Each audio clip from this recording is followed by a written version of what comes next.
少日夫獎2016頒獎典禮，我係今晚嘅大會主持鄭裕玲。我係高世章。少日夫獎係每年一度嘅全球盛事，今年一共有6位國際頂尖科學家獲頒呢項殊榮。少日夫獎係按照少日夫先生嘅意願而設嘅，喺2002年11月成立，至今已經係第13屆啦。目的係表彰學術同埋科學研究或者係應用上邊喺近期獲得突破性嘅成果嘅科學家，佢哋嘅成果會為人類生活產生深遠嘅影響。而評選嘅時候係不論種族、國籍、性別同埋宗教信仰。少日夫獎設有3個不同領域嘅獎項，分別係天文學、生命科學與醫學同埋數學科學。得獎者都係國際著名嘅學者同科學家。每年遴選委員會同評審會嘅成員都以無比嘅熱誠同卓越嘅專業知識，確保喺遴選同評審方面達到最高標準。今晚大會非常榮幸邀請到中華人民共和國香港特別行政區行政長官梁振英先生為我哋嘅主禮嘉賓。而家有請行政長官梁振英先生以及梁振英夫人嘅陪同下進場。有請梁特首。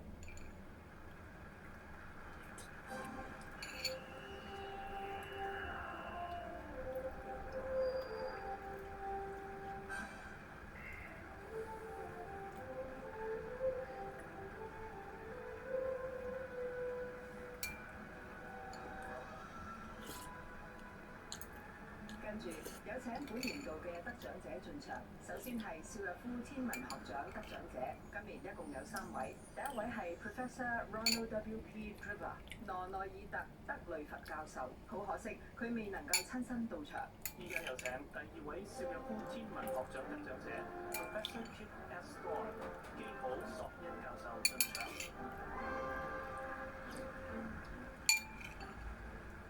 跟住有請 Professor Rainer Weiss 雷納韋斯教授進場。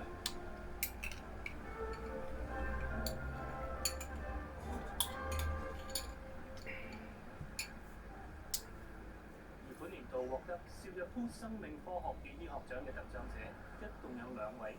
首先有請 Professor Adrian P. Byrd 艾德里安·伯德教授進場。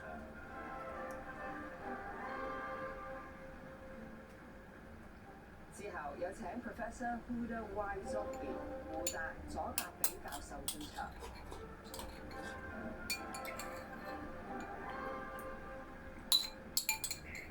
跟住落嚟有請本年度少日夫數學科學獎得獎者 Professor Nigel J. Hitchens 內歇爾基金教授進場。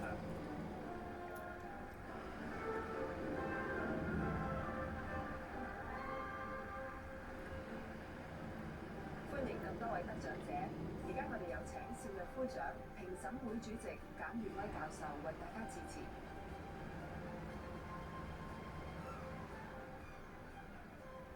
The Honorable Chief Executive, ladies and gentlemen, the Shaw Prize was established by the late Bernard Shaw in 2002 to honor international scientists in the field of astronomy, life sciences, medicine, and mathematical sciences.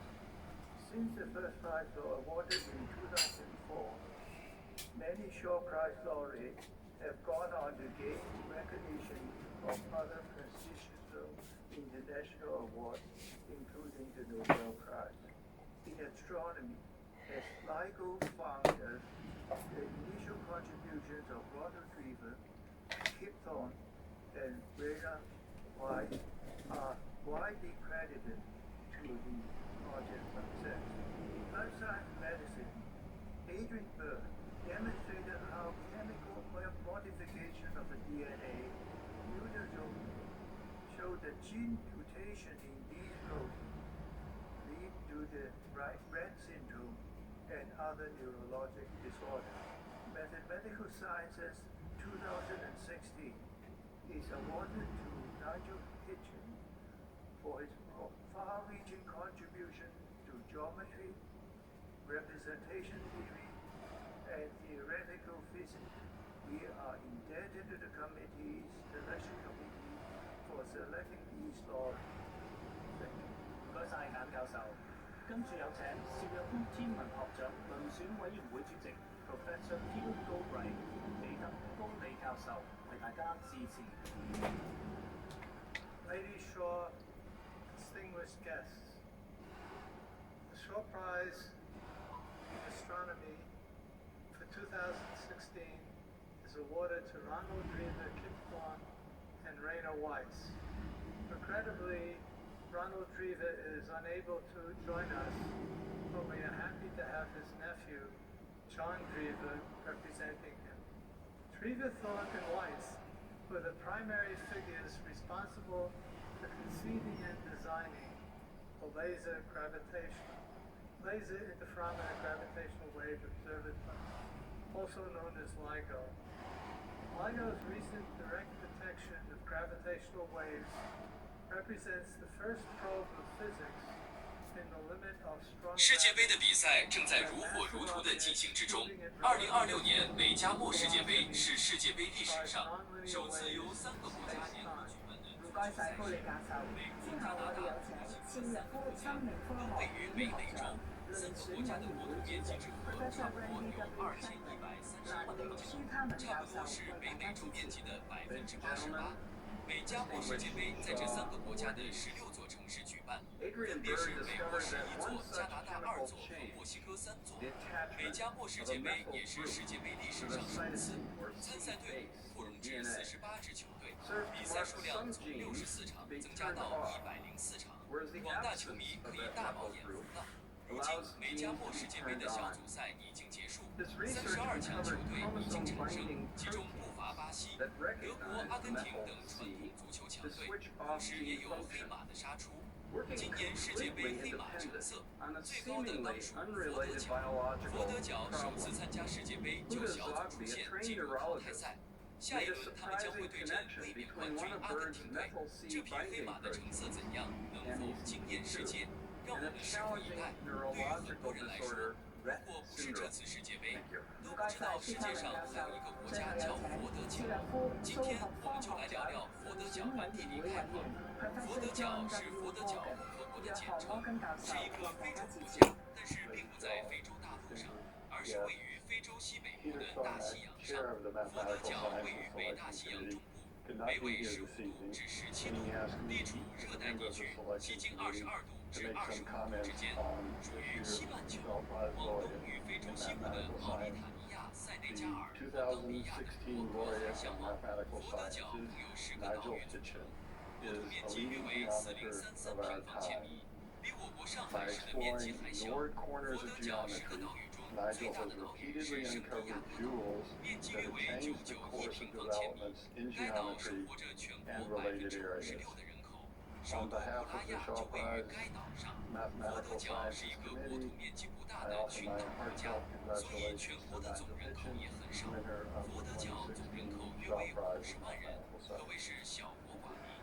从岛屿的类型角度来看，經過13屆嘅邵逸夫獎，一共有71位科學家得到呢項學術界嘅國際殊榮。今年嘅得獎者會去到多間大學進行演講，更會去到香港科學會進行公開嘅座談會。大會亦會將演講同座談會錄像以及頒獎典禮情況上載到邵逸夫獎官方網頁。響下一節就會進行隆重嘅頒獎儀式，而得獎嘅科學家亦都會上台講佢嘅得獎感受。我哋響下一節再見。为活火山，在1847年、1951年和1995年分别喷发过一次。佛得角位于东北西风带和副热带高气压带的过渡地带，属于热带干旱气候，年均温为25度左右，年间普遍积为100至300毫米之间，每年7至11月为雨季，其余月份为干季。佛得角很多地区地形崎岖，加上气候干旱，全国仅有10%的国土可作为耕地。佛得角地理位置优越，在苏伊士运河开通之前，佛得角是从欧洲绕到非洲，前往亚洲的海上航线必经之地。因此，在大航海时代的1495年，佛得角就沦为了葡萄牙的殖民地。此后的480年时间内，佛得角一直是葡萄牙的殖民地，直到1975年独立，成立共和国。独立之之后，佛得角的官方语言依旧是葡萄牙语，与葡萄牙的关系也十分密切。在经济发展方面，佛得角经济以服务业为主，其中旅游业是其主要产业。世界杯的比赛正在如火如荼地进行之中。2026年美加墨世界杯是世界杯首次由3个国家联合举办的足球赛事。美国、加拿大和墨西哥3个国家都位于北美洲，3个国家的国土面积之和差不多有2100。太阳系的半径长为111光年，距离地球最近的天体是月球，地月之间的平均距离大约为38.44万公里。如果我们驾驶一辆时速100公里的汽车前往月球，那么大概需要160多天才能到达月球。如果我们选择坐每小时飞行900公里的飞机前往月球，那么大约需要190个小时就可以抵达。我们都知道，地球是距离太阳第3近的行星，与太阳之间相隔了约1.5亿公里远，也就是我们常说的一个天文单位。阳光从太阳出发，以每秒30万公里的速度抵达地球，大约需要8分20秒的时间。如果我们乘坐民航客机前往太阳，大约需要19年的时间才能到达。在地球的外侧便是荒凉的红色星球火星，火星与地球的最近距离为5500万公里，最远距离超过了4亿公里。按普通客机的速度前往火星，最快也要7年时间，最远的时候要50年时间才能到达火星。在太阳系8大行星当中，距离地球最远的是海王星，与地球的平均距离大约为45亿公里远。海王星是一颗病菌星，阳光到达海王星的时间大约需要4.4小时，而乘坐每小时900公里的飞机，大约需要570年时间才能到达海王星。在海王星之外，就是神秘的柯伊伯带河奥尔特云。1977年 ，NASA 发射的旅行者1号探测器，以每秒17公里的速度朝太阳系外飞去，目前大约飞行了241公里，这是人类发射时间最长、飞行距离最远的探测器，但它最多只飞出了柯伊伯带。接下来将要穿越更加广阔的奥尔特云，这里拥有不计其数的冰质天体。天文学家推测，奥尔特云的半径可能达到5万至10万个天文单位，差不多是1光年左右的距离。1光年相当于9.46万亿公里。如果你乘坐民航客机，以每小时900公里的速度飞出半径1光年的奥尔特云，大约需要120万年的时间。这小小的1光年距离对人类来说是一道难以跨越的鸿沟。只有当你穿越了奥尔特云后，你才真正的飞离了我们的太阳系。在银河系当中，距离太阳最近的恒星是比邻星。比邻星是一颗红矮星，距离太阳大约为4.2光年。每秒飞行17公里的旅行者1号想要飞到比邻星，需要75000年时间。如果乘坐飞机的话，至少需要504万年的时间，日夜不停地飞行500多万年才能抵达太阳最近的邻居。而太阳只是银河系2000亿颗恒星当中很普通的一颗，银河系的直径约为10万光年。如果按照民航客机的速度穿越整个银河系，则需要1200亿年的时间。而银河系只是可观测宇宙中2万亿个星系当中很普通的一个。人类目前通过天文望远镜观测到的宇宙直径约为930亿光年。在930亿光年之外，还有多少个星系没有人知道？或许人类看到的可观测宇宙也是山一角。在930亿光年之外，可能依然是无穷无尽的宇宙空间，那里依然存在着不计其数的星系。宇宙究竟有多大？宇宙有尽头吗？人类或许永遠也沒有答案。羅內爾特·德雷佛教授係美國加州理工學院物理學榮休教授，可惜佢未能親身到場。今晚將會由佢嘅親屬 Professor John L. Drever 約翰·德雷佛教授作為代表領獎。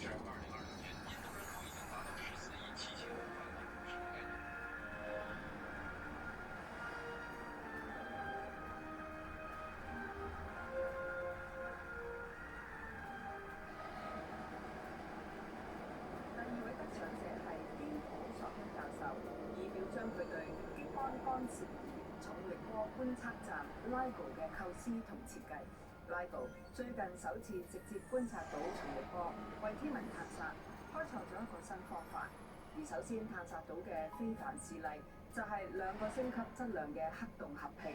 基普索恩教授係美國加州理工學院費曼理論物理學榮休教授。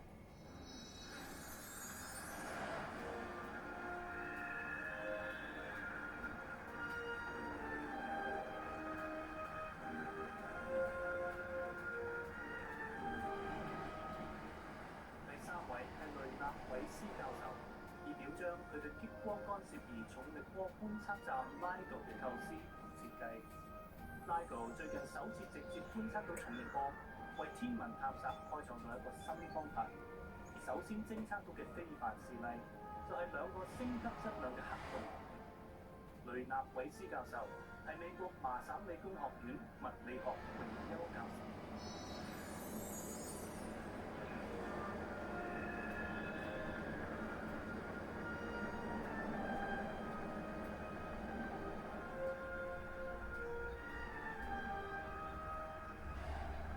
恭喜晒三位！首先有請約翰德雷佛教授代表羅內爾特德雷佛教授同我哋分享得獎感受。Honourable Chief Executive, Mrs. Shaw, honoured guests, ladies and gentlemen. As Professor Oldreaver's youngest nephew, it's with tremendous pride that I accept this award, and I thank the Shaw Prize and the Foundation and the Selection Committee on its behalf. Next weekend I will visit Ronald and tell him all about the special events we are having here.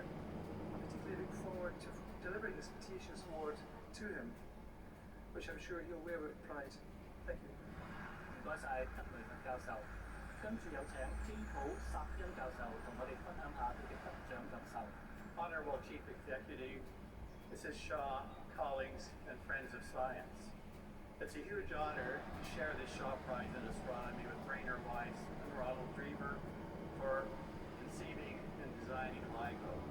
I'm grateful to the Shaw Foundation, its Board of Adjudicators, and its Astronomy Selection Committee for this great honour. Of course, we're actually here because LIGO has discovered gravitational waves, opening up an entirely new way to observe the universe, a way that will be important for decades and perhaps centuries to come. That discovery, in fact, is the result of decades of very difficult work. My superbly skilled team of more than 1,000 scientists and engineers, our colleagues in the LIGO Virgo scientific collaboration. Thank you. 唔該晒索恩教授，跟住有請雷納韋斯教授同我哋分享下佢嘅得獎感受。Chief Executive Learn and Mrs. Shaw, ladies and gentlemen, I thank the Board of Adjudicators and the Astronomy Selection Committee for the honor of being named the recipient of the Shaw Prize. I view it as a recognition of the work of a large group of people, engineers, scientists, administrators, and students who made LIGO work. It took courage at the NSF and in the institutions that supported the research. The project was also fortunate in being ultimately directed by Barry Barish, who made the transition from tabletop to large-scale science, which was required to succeed. Thank you. 唔該晒韋斯教授，跟住落嚟要頒發嘅係邵逸夫生命科學與醫學獎，今年獎項平均頒予兩位得獎者。第一位係艾德里安·伯德教授，以表彰佢發現一種基因同蛋白。呢啲蛋白能夠確認染色體脱氧核糖核酸入面一種可以影響基因條目嘅化學改變，並確立呢種基因突變係發育障礙疾病雷特氏症嘅主要成因。艾德里安·伯德教授係英國愛丁堡大學奧坎南遺傳學講座教授。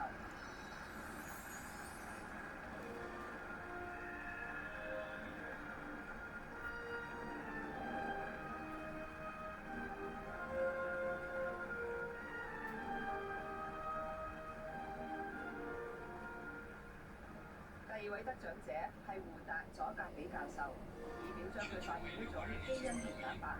呢啲蛋白能夠確認染色體脱氧核糖核酸入面一種可以影響基因條目嘅化學改變，並確立呢種基因突變係發育障礙疾病雷特氏症嘅主要成因。胡胡達佐格比教授係美國貝納醫學院兒科及分子與人類遺傳學教授。一旦大俄先用上核弹，就等于亲手给自己挖了坟头。核弹不是普通炸弹，它一炸开，方圆几十公里瞬间就没了。想想二战时广岛、长崎两座城市眨眼间就消失了，活下来的人也生不如死。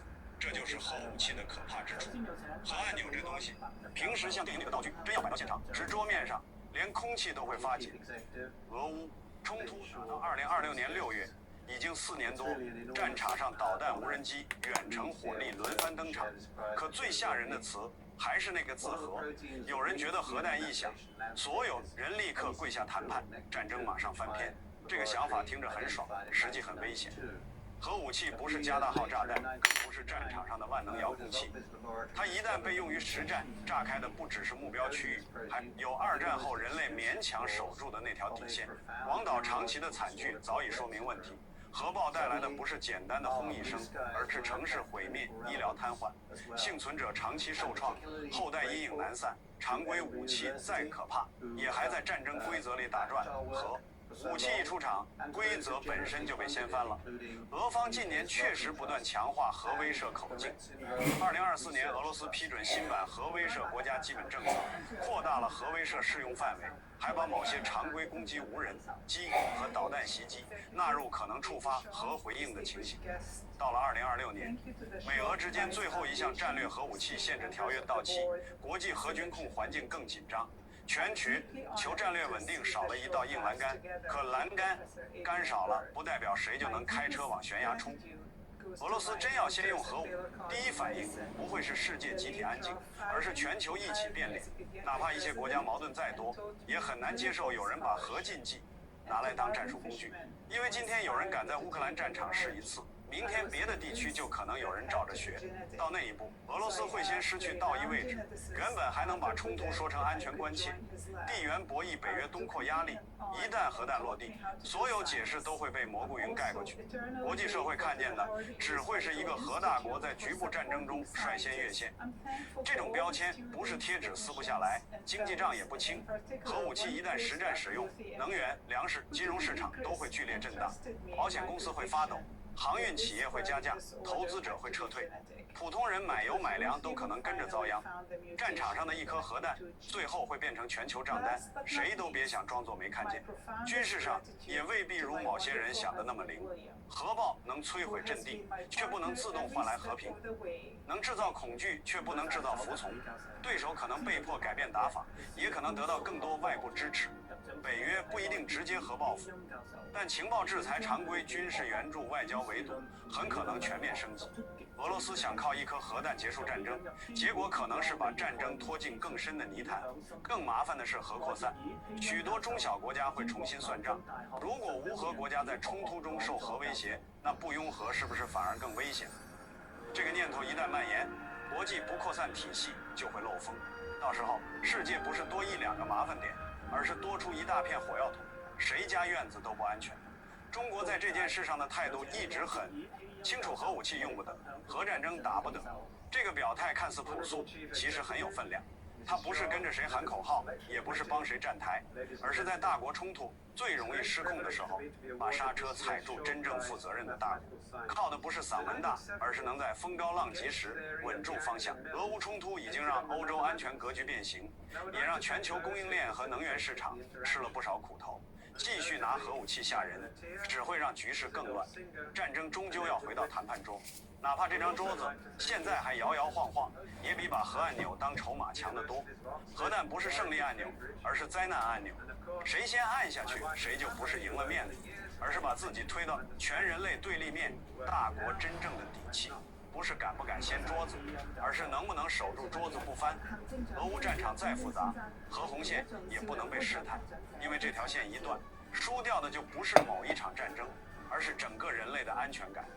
如果大俄真投下了核弹，局势会怎么样呢？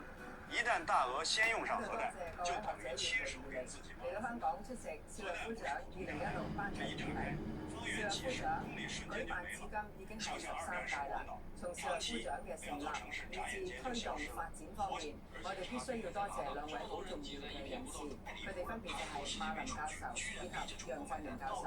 馬教授同楊教授係少尉夫長嘅始創成員，而楊教授仲係多屆評審會主席。今晚我哋會頒發2個紀念章俾馬林教授同楊振寧教授，標誌佢哋多年嚟為少尉夫長作出嘅貢獻。而家有請少尉夫長理事會理事程伯中教授代表理事會向呢2位教授致謝詞。Honorable Chief Executive, distinguished Saw Laureates, ladies and gentlemen. Before dinner commences, please allow me to say a few words on behalf of the Saw Prize Foundation. As we celebrate the award of the Saw Prizes to this year's laureates, it is well to also recall how the prize has come so far. The very idea of the Saw Prize, of course, originated with Mr. Run Run Shaw. Mr. Run Run Shaw and also Mrs. Mona Shaw first sought the advice of Professor Dean Marr, with a wealth of experience in science and in academic administration.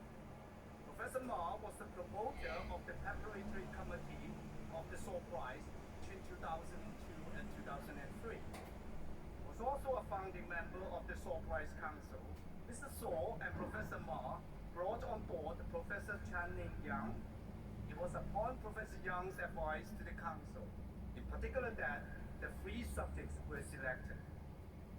Professor Yang was one of the key members on the preparatory committee for the prize, a founding member of the Saw Prize Council, and has been chairman of the board of adjudicators since its inauguration in 2002.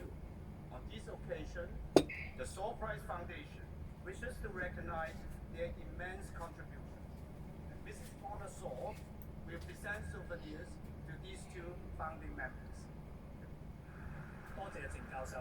跟住我哋有請少尉夫長基金會主席邵方日華女士為我哋上台主持頒獎儀式。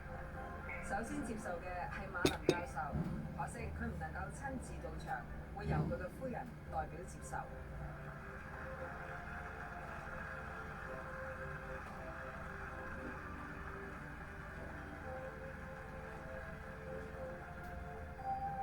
跟住請邵方日華女士繼續頒發另外一個紀念章俾楊振寧教授。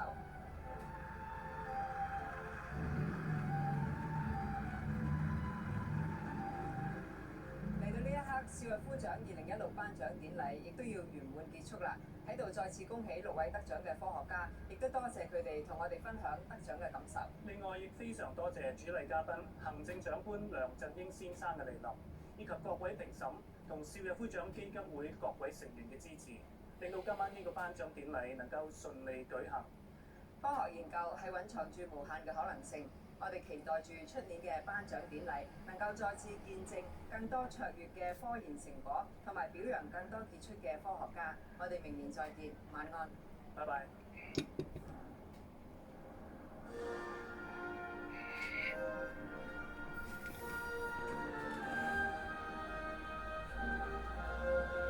跟住落嚟係永極高級谷。